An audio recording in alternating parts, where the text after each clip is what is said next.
Daniel was a curious village boy who lived near a dark forest at the edge of a small African town. While other children feared the forest, Daniel often wandered close to it searching for strange things. One evening, after a heavy storm, he noticed a faint blue light flickering between the trees. The light danced like a firefly, yet glowed brighter than any lantern. Something about it pulled him forward. Ignoring the warnings of the elders, he followed the mysterious light deep into the forest. The deeper Daniel walked, the quieter the forest became. No birds sang, no insects buzzed. Even the wind seemed afraid to move. The blue light finally stopped beside an ancient tree larger than any Daniel had ever seen. Its roots twisted across the ground like giant snakes. At the center of the roots sat a dusty glass bottle covered with strange symbols. The bottle looked older than time itself. Daniel knelt beside it, unable to look away. Daniel carefully picked up the bottle and wiped away the dirt. The symbols instantly began glowing bright red. A cold chill rushed through his body. Suddenly a whisper echoed from inside the bottle. Daniel nearly dropped it. He held it closer and listened. The voice sounded weak and distant, begging for help. Fear battled curiosity inside him. Against his better judgment, Daniel pulled at the old cork sealing the bottle. The cork refused to move at first. Daniel pulled harder until it finally popped loose. A blast of icy wind exploded from the bottle. The ground shook violently beneath his feet. Black smoke poured into the sky, twisting into terrifying shapes before vanishing. Daniel stumbled backward and dropped the bottle. Then silence returned. The forest became still once again. Daniel wondered if he had just made a terrible mistake. As Daniel reached for the bottle, a shadow appeared behind him. He turned and saw a tall, hooded figure standing between the trees.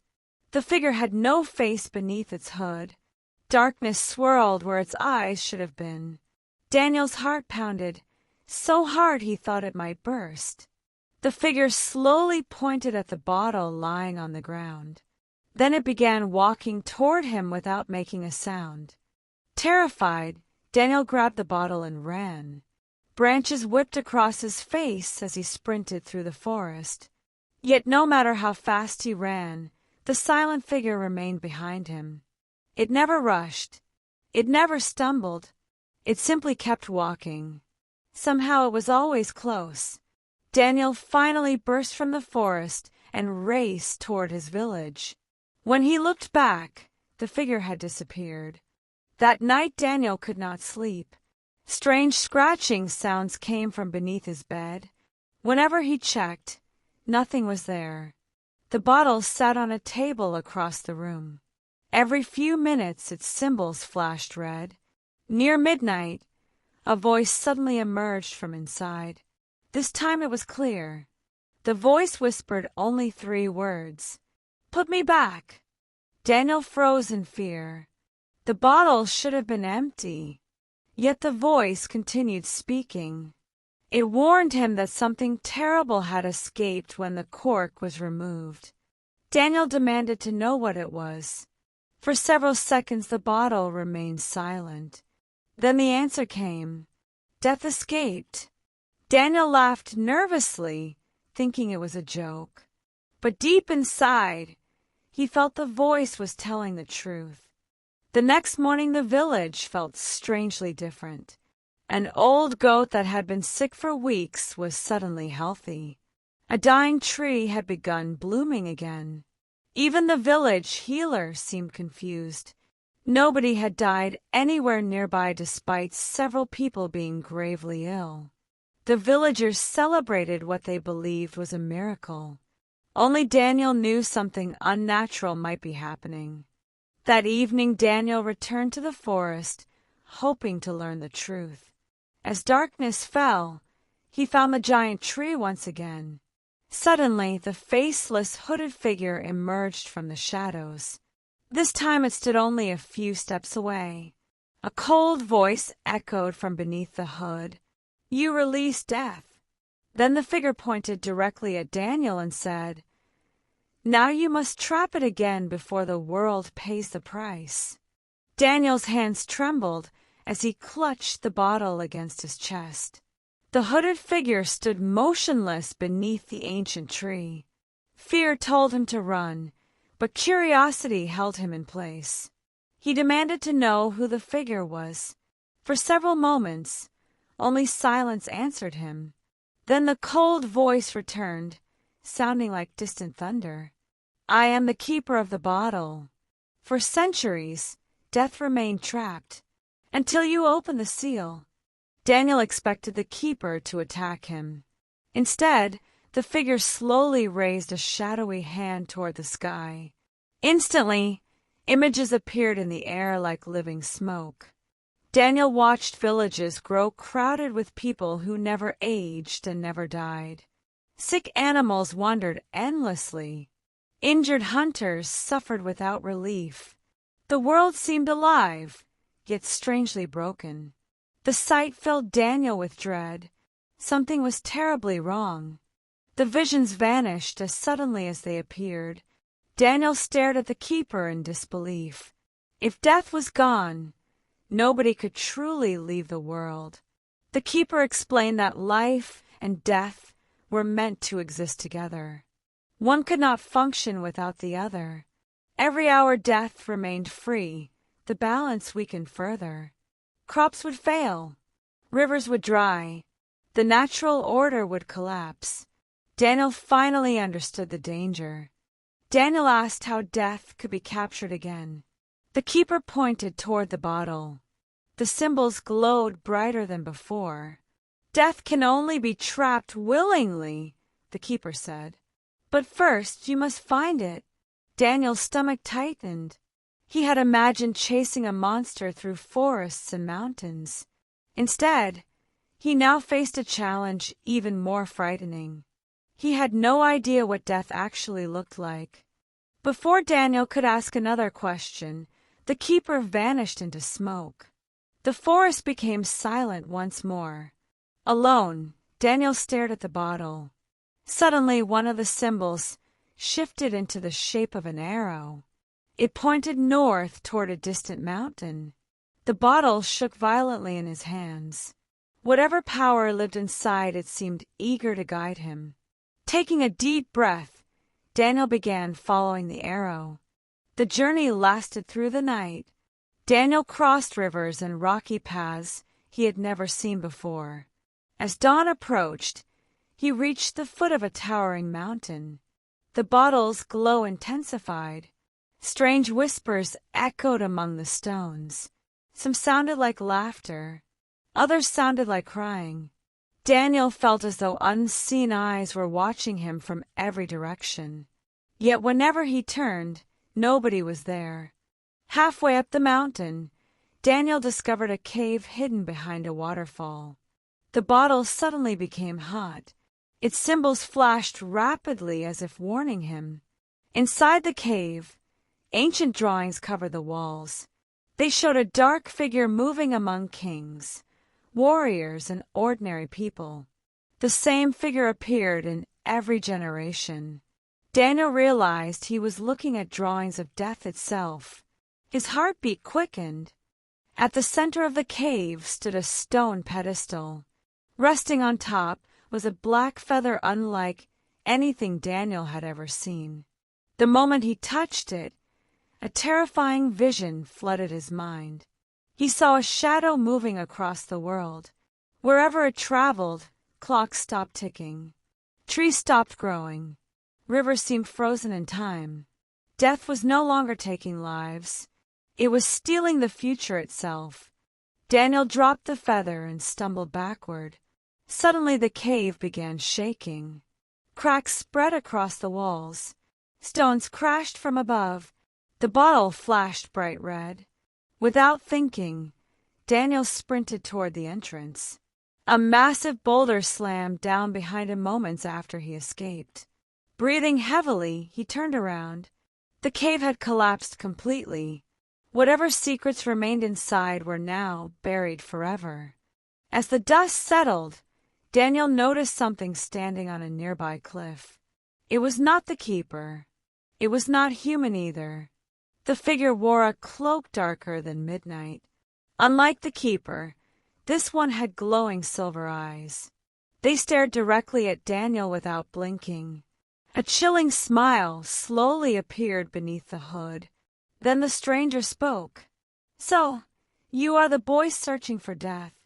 Daniel's legs felt weak as he stared at the stranger on the cliff. The silver eyes seemed to glow brighter with every second. The figure stepped forward and somehow appeared only a few feet away without crossing the distance. Daniel tightened his grip on the bottle. Every instinct told him to run, yet the stranger showed no sign of attacking. Instead, he looked strangely amused, as if he had been expecting Daniel all along. "Who are you?" Daniel asked. The stranger smiled but gave no answer. Instead, he pointed toward the bottle. The runes immediately began flashing red and blue. A cold wind swept across the mountain. The stranger's silver eyes narrowed. "That bottle has hunted me for centuries," he said softly.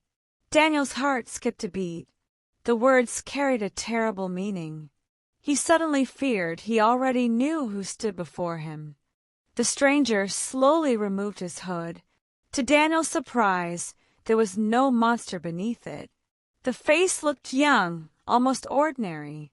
Yet the eyes shone like stars trapped in darkness. "People call me Death," the stranger said. Daniel froze. The world seemed to stop moving. Even the wind disappeared. He had expected a terrifying creature. Instead, Death looked calm, patient, and strangely human. Daniel raised the bottle defensively. Death laughed quietly. The sound echoed across the mountains.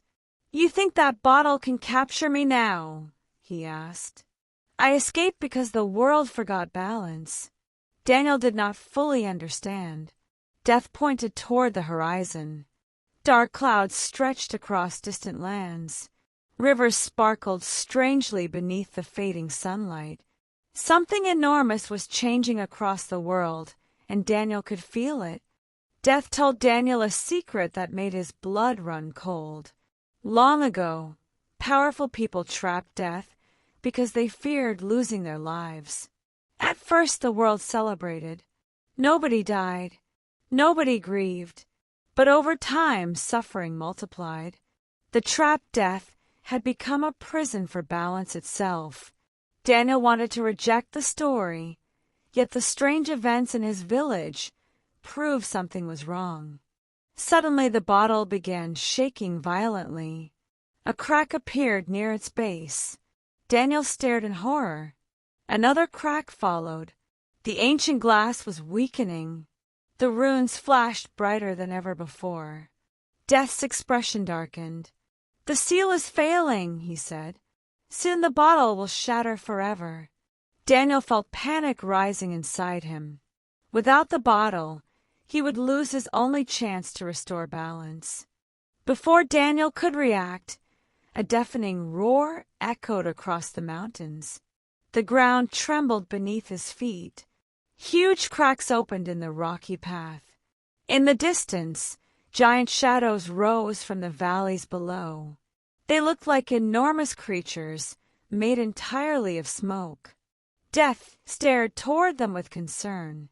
"They should not exist," he whispered. For the first time, Daniel saw genuine fear in Death's eyes. The creatures moved silently toward nearby villages.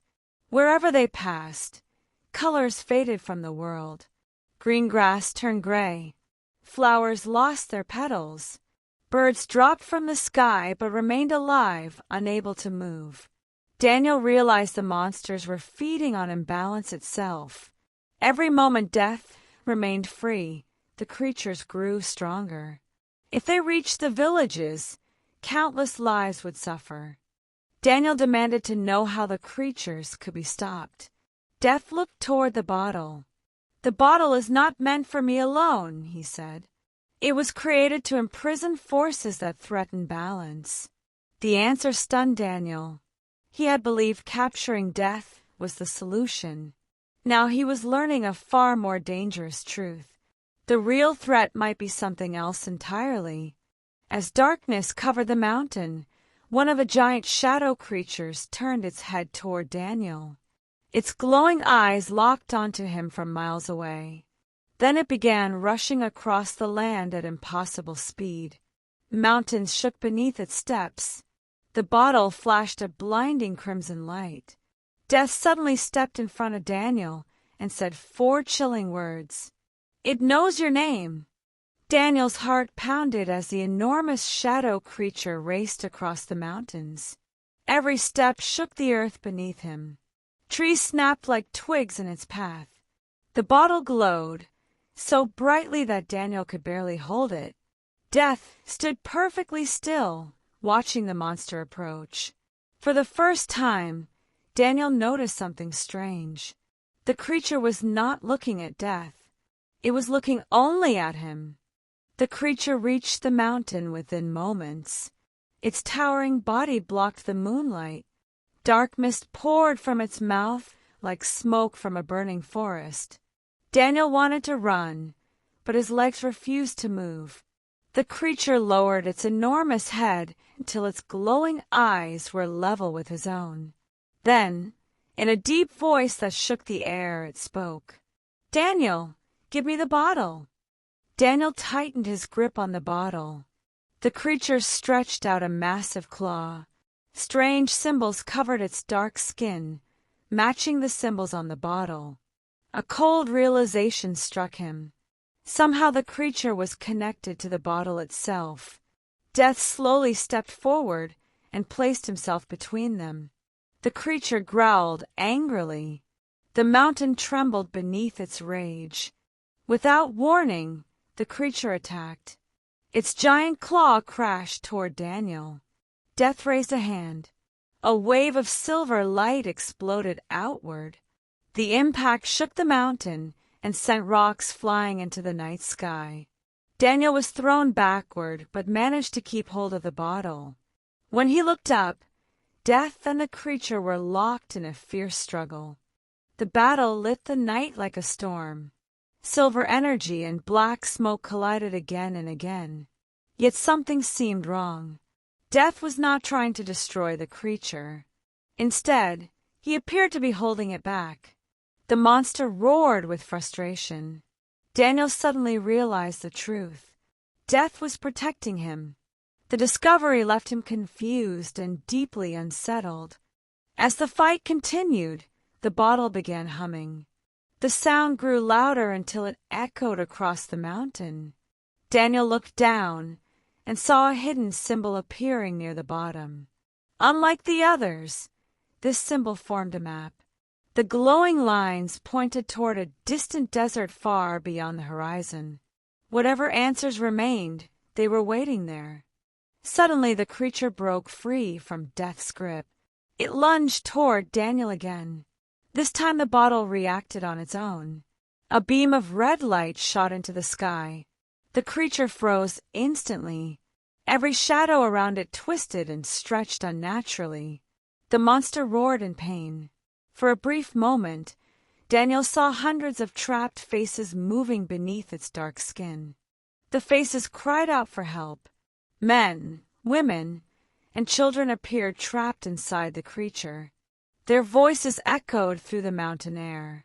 Daniel felt a knot form in his stomach. These were not victims the creature had captured. They were part of the creature itself. Somehow countless lost souls had merged together into a single terrifying being. The truth horrified him. The creature finally broke free from the red light and retreated into the darkness. Other giant shadows followed it into the night. Within seconds they disappeared beyond the mountains. Silence returned. Death lowered his head thoughtfully. "Now we know what escaped," he said. Daniel stared at him. "What are they?" he asked. Death's answer made his blood run cold. "They are the forgotten," Death said. "Souls that should have moved on long ago." The words echoed in Daniel's mind. The creatures were growing because Death had been imprisoned. For centuries, lost souls had accumulated in darkness. Now they were free, and they were becoming stronger every day. Death turned toward the glowing map on the bottle and spoke gravely. "If we do not stop them, the world will belong to the forgotten."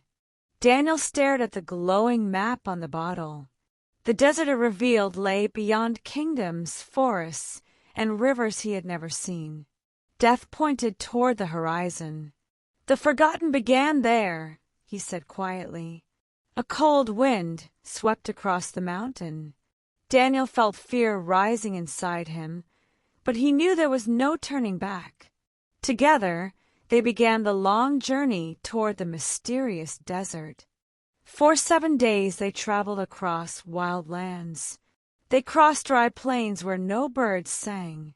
Villages stood abandoned, their homes covered in dust. Daniel noticed strange black marks painted on walls and doors. Every village carried the same warning. The forgotten had already passed through. Wherever they went, people disappeared without a trace, leaving only silence behind. On the 8th night, they reached the edge of the great desert. Endless dunes stretched beneath the moonlight like golden waves. The bottle suddenly pulsed with red light. The map shifted and revealed a hidden location deep within the sands. Death's expression grew serious. "The Gate of Souls," he whispered. "That is where everything began centuries ago." The deeper they traveled into the desert, the stranger the world became. Shadows moved across the sand, even when nothing stood nearby. Whispers drifted through the wind. Daniel often heard voices calling his name. Sometimes he even saw familiar faces appearing among the dunes. Death warned him never to follow them. The desert was testing his mind. One evening, Daniel spotted a lonely stone tower rising from the sand. It looked ancient beyond imagination. Strange symbols covered every wall. The moment he touched the stone, a vision flooded his mind. He saw thousands of souls entering a massive gate made of silver light. Then he saw the gate being sealed by an unknown force. The vision vanished instantly. Death examined the tower carefully. "Someone sealed the Gate of Souls long ago," he explained. "When the gate closed, many souls became trapped between worlds." Daniel immediately understood. Those trapped souls had become the forgotten. The bottle vibrated in his hands. Somewhere nearby, the final answer was waiting. The mystery was finally beginning to unfold. As darkness fell, the sand beneath them suddenly shook. Giant cracks opened across the desert floor. Black mist poured upward like smoke from a volcano. Daniel stepped back in horror. Dozens of forgotten emerged from the earth. Their glowing eyes filled the night. The creatures surrounded the tower, cutting off every path of escape. The forgotten attacked together. Their dark forms rushed forward like a living storm. Death unleashed waves of silver light, holding many of them back. Daniel raised the bottle, and red energy burst outward. Several creatures dissolved instantly into glowing particles. Yet more kept coming. It felt as though the entire desert was waking up around them. During the battle, one forgotten larger than all the others appeared atop a nearby dune. Hundreds of trapped faces twisted beneath its shadowy skin. The creature pointed toward Daniel and roared. Every forgotten immediately stopped fighting. Then they all knelt before the giant figure. Daniel realized he was staring at their leader. The giant leader slowly descended from the dune. The bottle began glowing brighter than ever before. Strange symbols floated into the air around Daniel. The forgotten king stared directly at him and spoke in a voice like thunder. The bottle was never meant for humans. Daniel's heart froze. Then the creature revealed a shocking truth. It belongs to the last keeper of souls, and that keeper is you. See you in next episode.